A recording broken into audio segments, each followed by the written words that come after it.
hacer buenos hábitos, ejercicio, comer mejor, comprometerse, ser responsable, siendo mi propia mente y cuerpo es difícil. Ahora imagínense cambiar la mente y el cuerpo de alguien que ni es mi mente ni mi cuerpo y además está enfermo y todo impulsivo e inestable. Entonces resulta ser muy complicado. Entonces, básicamente la familia tiene que empezar su autorrehabilitación, que eso es el milagro de Al-Anon, que las familias empiezan a ver qué están haciendo mal, cuáles son sus heridas emocionales, cuál es su conducta no está haciendo, está de hecho propiciando mantener el consumo del paciente, porque caen en esta dinámica de codependencia, un poco querer controlar la conducta del otro, y a veces observar mucho la disfunción del familiar enfermo con adicción, en lugar de ver qué estoy haciendo yo como familiar y que me llevó a esta circunstancia. Si yo no sé ponerle límites, no sé ponerle reglas, no hablo del problema, me escondo, traigo depresión y ansiedad y no puedo ni con mi vida y a la vez ya quiero controlar al que bebe o ayudar al que consume, cuando a veces no puedo ni conmigo. Y entonces el principio de la rehabilitación es igual, empezar con uno mismo para empezar a corregir la conducta que nos llevó aquí, ¿no? Si yo soy la pareja del consumidor que no sabe ponerle límites, traigo depresión, ansiedad, soy inseguro, tengo baja autoestima, pues claramente esas heridas emocionales, esos pasos conductuales me están llevando a que yo no sepa poner orden en mi vida, ¿no? Y muchas veces estamos, como que ahí están los síntomas psiquiátricos o psicológicos, pero no se atienden, ¿no? Que está la impulsividad, la inestabilidad emocional, los vacíos emocionales, la dificultad para disfrutar la vida, o que soy muy inestable y dejo las cosas inconclusas, o los dejo procrastinado, que no llevo un orden en mi vida y que a lo mejor mis emociones son inestables. Y todo eso se atiende. Pero a veces como los problemas de salud emocional y mental luego tienen mucho estigma, eso incluye a los grupos de Al-Anon, AA, que pues mucha gente a veces antes de tener un problema uno les menciona AA o Al-Anon y no tienen ni idea, y a veces en el imaginario piensan que es gente como que se va a consumir o drogar a los grupos, ¿no? Luego tienen esa como idea. O luego, por ejemplo, a los grupos tradicionales de AA les dicen que son anexos, y entonces luego confunden una cosa con otra, y entonces como que qué bueno que hay estos programas, porque la verdad es que hay una necesidad enorme de salud mental, y creo que aclarar los términos y saber que esto tiene solución y que hay remedio, y que hay gente que ha estado en una angustia horrible, pero entre el tratamiento, pues, los grupos de Al-Anon, los grupos de AA, los grupos de ayuda mutua, los psicólogos, los retiros espirituales, la medicina y todo eso, pues sí se logra la rehabilitación. El problema es que la gente luego no está informada y le da miedo acercarse. Sí. No sé, es como un poco lo que he estado visualizando. Sí. Doctor, pues nos acabas de dar muchas características que son importantes para que la gente que nos está viendo, nos está escuchando, pueda empezar a tomar un diagnóstico personal de las características que presentan. Lupita, hablabas con mucha claridad de la experiencia vivida. Entonces, Leti, ahí es donde nosotros estamos viendo una enfermedad tangible en el tema de la neurosis, de la ansiedad. Mucha gente ahorita en ese momento dice, bueno, es que no puedo dormir, tengo insomnio, pero llevo como 10, 15, 20, 30 años viviendo con un alcohólico. O sea, ¿por qué no puedo dormir? ¿Por qué será? ¿No? ¿Por qué será? ¿Por qué qué raro. será? ¿Por qué será? Leti, nos gustaría que nos hables de esa parte tan crítica, cuando ya la neurosis, la ansiedad, la depresión ya se desbordó. El alcoholismo, creo que es importante decirlo. El alcoholismo es una enfermedad que da mucha vergüenza, pero una vergüenza impresionante. Tú puedes decir que tienes diabetes, puedes decir que tienes cáncer, puedes decir que chocaste, puedes decir X, pero no puedes decir que tu mamá es alcohólica, no puedes decir que tu papá es alcohólico, no puedes decir que tu hijo es alcohólico, que tu hermano es alcohólico, eso no. Leti, y aunque la sociedad ya lo sepa. Todo el mundo lo sabemos, pero es el elefante rosa, ¿no? O sea, todo el mundo lo sabemos, hay libros, tratados, estudios, pero da vergüenza. Les pasa a todos, menos en mi casa. Ajá. Y eso es importante mencionarlo, es una enfermedad vergonzosa, da vergüenza. Los papás creen que tienen la culpa de que es que ¿qué hice mal? Para su información no hicieron nada mal, hicieron lo mejor que pudieron, Yo no puedo decir que mi papá es alcohólico, o sea, no. o que mi esposo es alcohólico, no, es bebedor fuerte, se le pasan las copas de vez en cuando, pero si no, y bueno, las personas que consumen se justifican diciendo que ellos van a poder parar cuando ellos quieran. Uno de los mecanismos de defensa de la enfermedad, uno de los mecanismos de protección es la negación.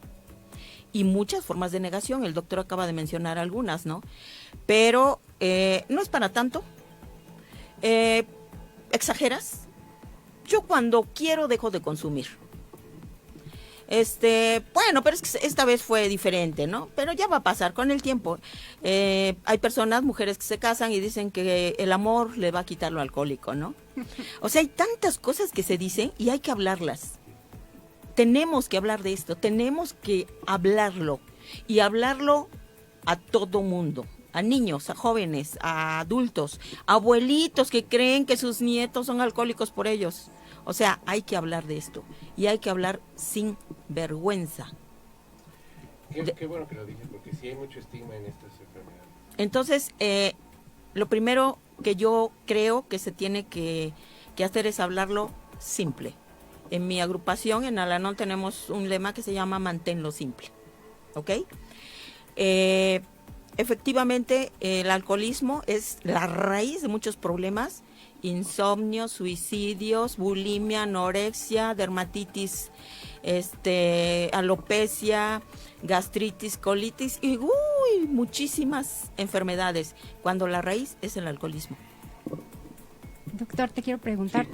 por ejemplo, ¿qué sucede médicamente en el cerebro de nosotros familiares de los alcohólicos? ¿Cómo reacciona mi cuerpo? ¿Qué siento? ¿Qué pienso? Ya hablamos de la vergüenza, pero físicamente, ¿qué me pasa? ¿Qué me sucede? ¿Hay un evento crítico como los que acaban de mencionar? ¿Un accidente el domingo después del partido? O sea, ya sé que viene la impotencia, pero físicamente, ¿qué nos sucede a los familiares? Sí, bueno, pues sí hay cambios importantes, porque para empezar, vivir en un ambiente donde es inseguro o no puedo confiar en los familiares, pues genera mucha ansiedad, ¿no? Mucha angustia. Entonces, ya no hablemos de que haya alcoholismo, ya de por sí, vivir en un lugar donde yo no confío en la gente o no me siento seguro ya es una tortura. Y si además el familiar que se supone que me tiene que cuidar o que me tiene que ayudar no tiene control de él y además sus emociones son inestables, pues eso genera pues mucho estrés, tristeza y ansiedad. Entonces, algo que es importante entender que la automedicación con dopamina viene porque ya hay trastornos emocionales o psicológicos o psiquiátricos de antes. Entonces el sujeto va a llegar a buscar el consumo de dopamina para anestesiar esas emociones. Porque yo una vez estoy consumiendo algo que si yo traigo depresión, ansiedad, angustia, soy inestable, impulsivo, ansioso, etcétera, voy a buscar dopamina para sentirme mejor porque se siente bien. El problema es que si yo no tengo herramientas emocionales, por ejemplo, si yo soy un papá de una familia disfuncional y me topo con el alcohol que me hace sentir bien y me hace que me olvide los problemas, ahí voy a empezar. Entonces, si yo tengo una familia que se está estresando mucho y está teniendo muchos problemas, pues obviamente va a empezar el estrés. El estrés empieza a dañar el cerebro, empieza a dañar la amígdala, empieza a dañar el hipocampo, la corteza prefrontal. Entonces, si yo tengo familias que de por sí son medias impulsivas y ya tienen mal manejo emocional, y por mal manejo emocional empezaron a beber alcohol o a anestesiarse con algo, y si ya sabemos que de por sí las drogas dañan más el cerebro, entonces si yo tengo a alguien que no tiene herramientas emocionales, es impulsivo, inestable y no regula bien sus emociones y de repente se empieza a topar con alcohol, o la familia tiene esas características emocionales y ya tenemos a alguien que está bebiendo alcohol, o una familia que está soportando y que tiene problemas de alcoholismo, pues obviamente el cerebro se empieza a dañar. Sí.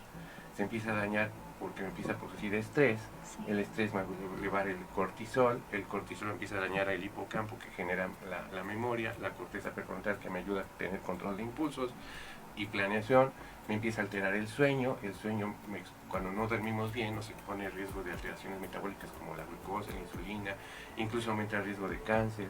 Entonces va a bajar mi rendimiento, si soy niño no empiezo a crecer porque durante la noche crecemos, entonces puede generar más impulsividad.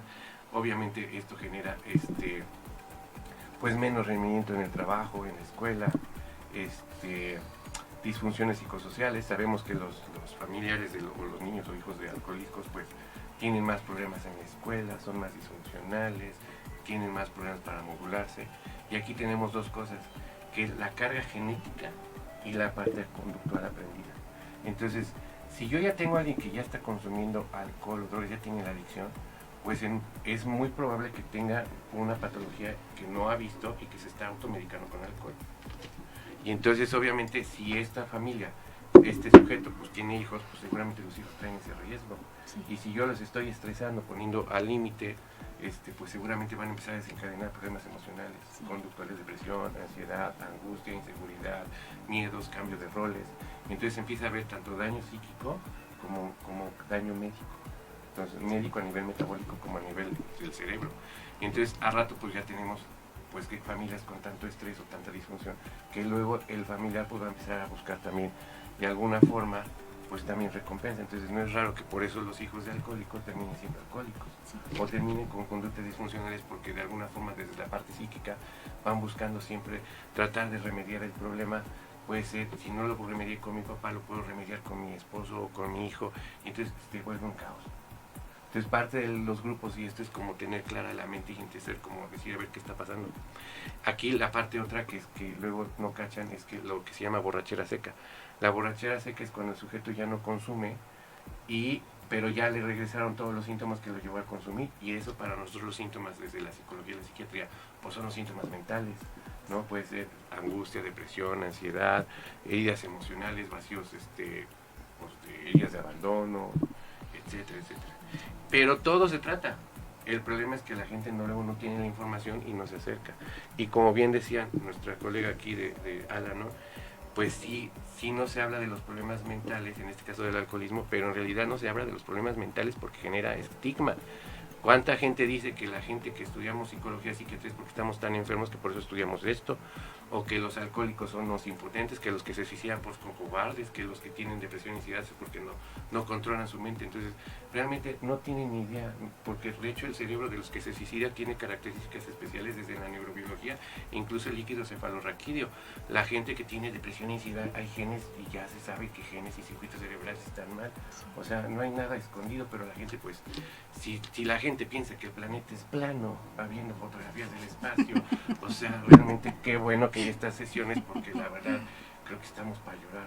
Gracias, doctor. Doctor, de verdad, datos muy importantes, información muy importante, sí, para la gente que nos está escuchando, pero en estos momentos, Yubi, si tienes este problema, atiéndete.